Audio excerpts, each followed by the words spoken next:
자, 이번에는 과거 뉴스쇼 인터뷰를 하나 들려드리겠습니다. 지난 2012년 4월 3일 저희 인터뷰 한 소절 들어보시죠. 그 사람의 정치 철학이 무엇인지, 역사 비전이 무엇인지 이런 것들이 우리에게 오리무중 그냥 아주 고상한 미소 속에만 감춰져 있기 때문에 정당한 검증 과정을 거치지 않았어요. 그렇게 되니까 환관들만 주변에 들끓게 되죠. 그렇게 환관들만. 예, 박근혜 위원장은 오리무중 베일에 가려진 인물이다. 주변에 환관만이 들끓게 돼 있다. 도올 김용옥 선생님의 음성이죠. 4년 전. 그러니까 박근혜 대통령이 한나라당의 선대본부장, 총선 선대본부장으로 전면에 서 있을 때 그러면서 연말 대선의 후보로 이름이 막 오르내리던 그 시절 인터뷰에서 한 말입니다. 주변에 환관이 들끓을 거다. 저는 그때 이게 무슨 의미일까? 좀 의아해 했는데요. 이제 와서 돌이켜보면 정말 대통령 주변에 엄청난 비선 실세들이 포진해 있었고 청와대 보좌진들은 그 비선 실세에게 굽신굽신 비율을 맞추고 있었던 셈이 되는 거죠. 자, 4년 전에 환관 이야기를 꺼냈던 그분 다시 연결해 보겠습니다. 도올 선생님, 안녕하세요. 네네. 요즘 돌아가는 상황 보면은 좀 답답하시죠? 그러니까 최순실이라는 인물이 연설문을 고치고 의상을 고르고 정상회담 질문지를 먼저 보기도 하고 인사에도 개입했다 그러고 이 상황 어떻게 보세요? 저도 처음에는 무심코 지나쳤다가 그 뉴스를 자세히 보면서 가슴이 막 울컥울컥 이 울먹이고 정신이 혼미해져가지고 세상에 이럴 수가 있나 그러면서 이거 나도 이런데 우리 국민들이 얼마나 실망하고 그리고 거의 뭐 요새 말로 멘붕 상태에 있겠나 이런 너무 슬픈 생각이 들더라고요. 울컥하고 정신이 혼미해질 정도로 어떻게 이럴 수가라는 생각을 하셨어요. 네네.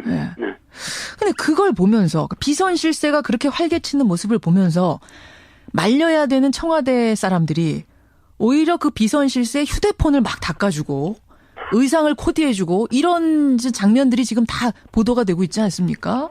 그런 지금 하시는 말씀 정말 지금 핵심적인 문제를 말씀하고 계신 거죠. 근데 우리가 이런 얘기를 따져보기 전에 하여튼 일단은 박근혜를 대통령으로 보기 전에 하나의 인간으로서 우리가 좀 이해를 해야 될 것 같습니다.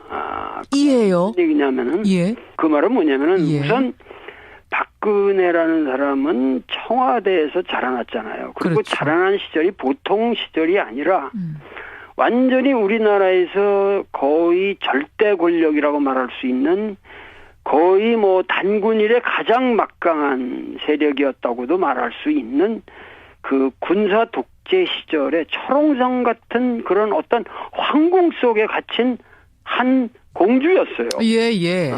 그러면 이 사람은 정상적인 성장이 불가능합니다. 정상적인 성장이라는 것은 흙냄새도 맡고 뭐 여자애들이 고물줄도 같이 하면서 그러니까 친구들도 있고 대학에 다니려면 같이 카페도 앉아서 뒹굴기도 하고 이러면서 인간들과 그 소통하는 법을 어려서부터 배우면서 커야 되는데 이걸 배울 기회를 전혀 차단당한 하나의 그런 그 고립된 그 절대 권력 속에 고립된 인간 그리고 그 속에서 이 세계를 다 인식하던 하나의 그 외로운 영혼이 의지하던 사람은 유경수라는 엄마의 따스한 품 하나였다는 거죠.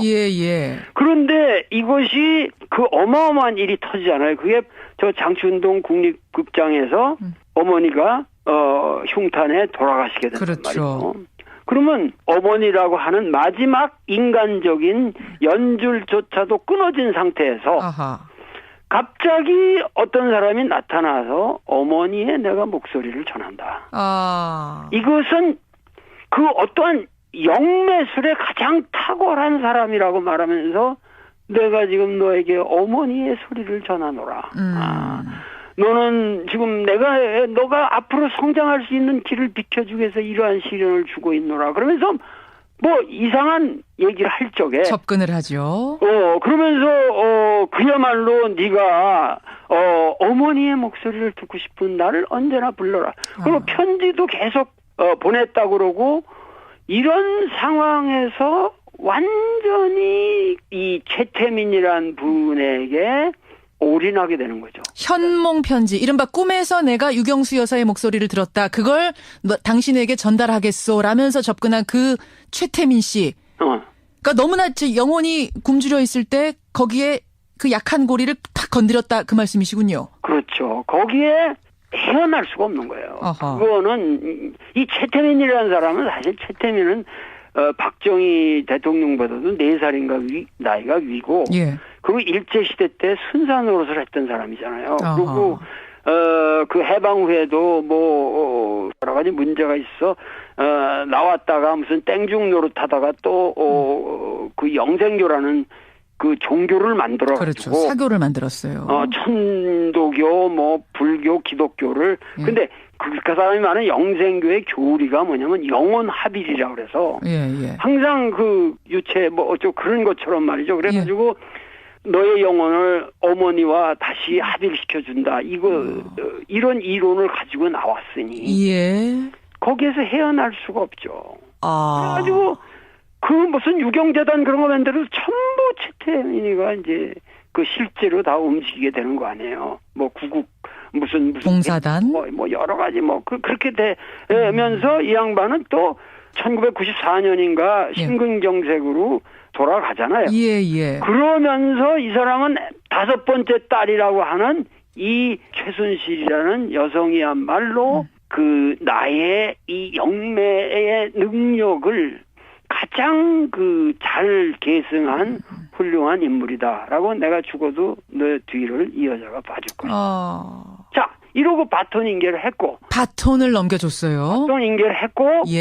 또 최순실이는 그야말로 이 여자의 입장에서 볼 때, 박근혜 입장에서 볼 때는 타인이 박근혜라는 사람 내가 그 전번에 얘기했는데도 검증이 안 된다고 그러는 것이 뭐냐면 사귄 사람이 없잖아요. 박근혜랑 인간적으로 박근혜 친구라는 사람이 없잖아요. 애초부터 공주였으니까 그 주변에서 인간적으로 접근하기 어렵단 말이죠. 수평적으로. 모든 사람의 접근이 차단된 고립된 이런 상황에서 심적으로 그 의지할 수 있는 사람이 필요했던 거죠.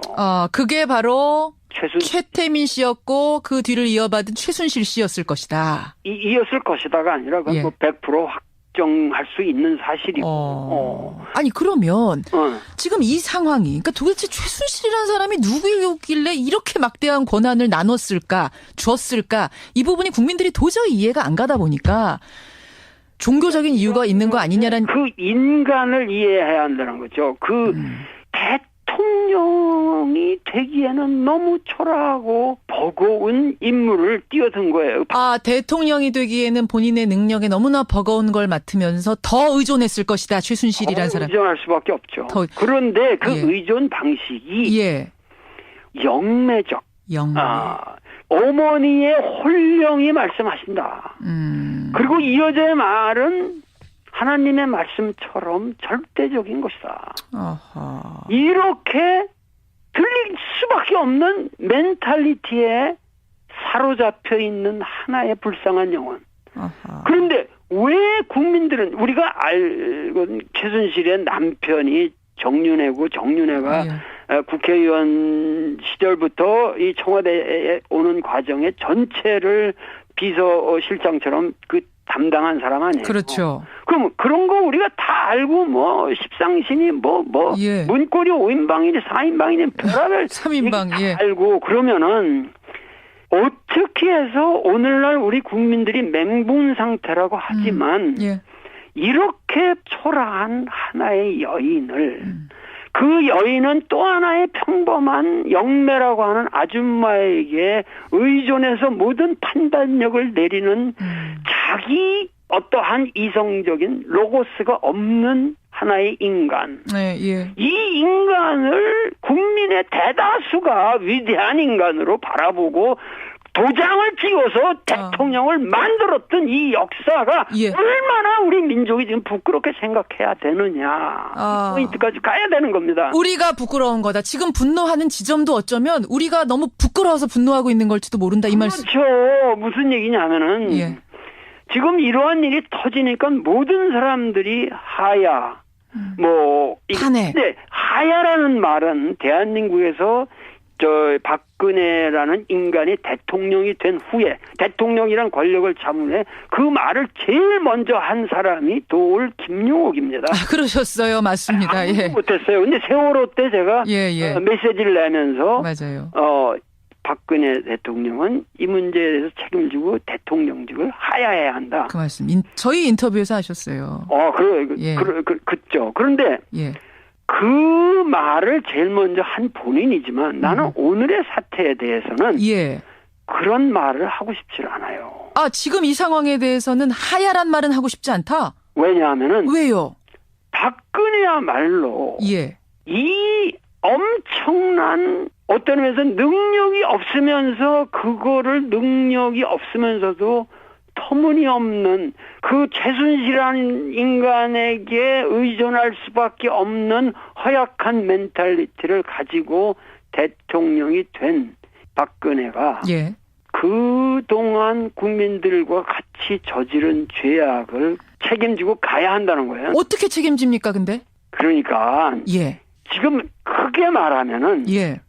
우선 김기춘 같은 사람부터 그래도 그 소위 말해서 군사 독재 시절에 가장 영화를 누리면서 아주 꿋꿋하게 권력을 지켜온 사람들 아니에요. 그렇죠. 그 박정희 밑에서 그러면은 예.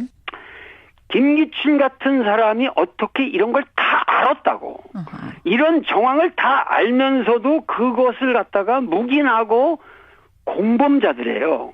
무슨 얘기냐면은 그리고 모든 보수 언론이 예. 우리 CBS야말로 위대하지만 모든 보수 언론이 그 보수 세력들과 같이 힘을 합해서 이 여자를 대통령으로 만든 거예요. 알면서 만들었다. 이 스토리를 다 이미 공개가 된 스토리들인데 이거를 차단시키고 국민들로 하여금 눈을 멀게 한 세력이 바로 보수 언론들이라는 거예요. 근데 그 사람들이 이제는 자기들을 이 여자를 빨리 털어버려야 우리가 산다.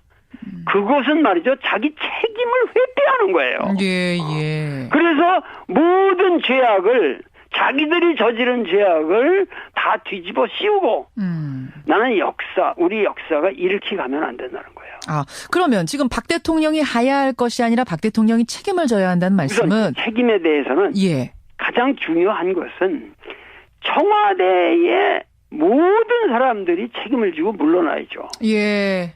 누구 하나도 자유로울 사람들이 없다고 보시는 거군요. 빼놓고. 예. 우선 다 물러나야 되고. 물러나라. 지금 그게 우선 바뀌어야 되고 예. 우선 지금 내각도 총사퇴를 하면 국가 혼란이 와서 안 됩니다. 지금 최순실도 없는데 어떻게 지금 박근혜가 판단을 하겠어요? 그걸 다 바꿀 수 없어요. 최순실 씨도 지금 독일에서 신경쇠약 걸려 있다는데. 그런데 예. 어떻게 이게 되겠냐고. 황교안 총리는 이 사람은 잘라야 됩니다. 그리고 이런 말이 나오기 전에 이미 이런 정도 됐으면 총리는 당연히 사퇴를 해서 자기를 그만큼 신임해주고 총리를 만들어준 예. 박근혜에 대한 의리를 지켜야죠. 그럼 선생님. 4년 전에 주변의 환관들만 들끓을 거다라고 예측하셨잖아요. 지금 보니까 정말 지금 소위 공범이라고 하신 그러니까 비선 실세가 이렇게 국정을 주물럭주물럭 하는 걸 뻔히 알면서도 그대로 방치했던 그 모든 사람들 그들을 환관이라고 보신 거군요. 그렇죠. 그리고 사실은 이러한 정치를 오늘날의 이 터무니없는 인간이 대통령이라고 우리가 모시고 그의 절대적인 권력의 횡포를 묵인했던 모든 사람들이 환관이죠. 네, 모든 사람들이 환관. 근데 4년 전에 어떻게 그게 환관이 주변에 들끓을 거라는 거를 그렇게 미리 예측을 하셨어요? 그 예측은 박근혜라는 인간을 나는 알았으니까.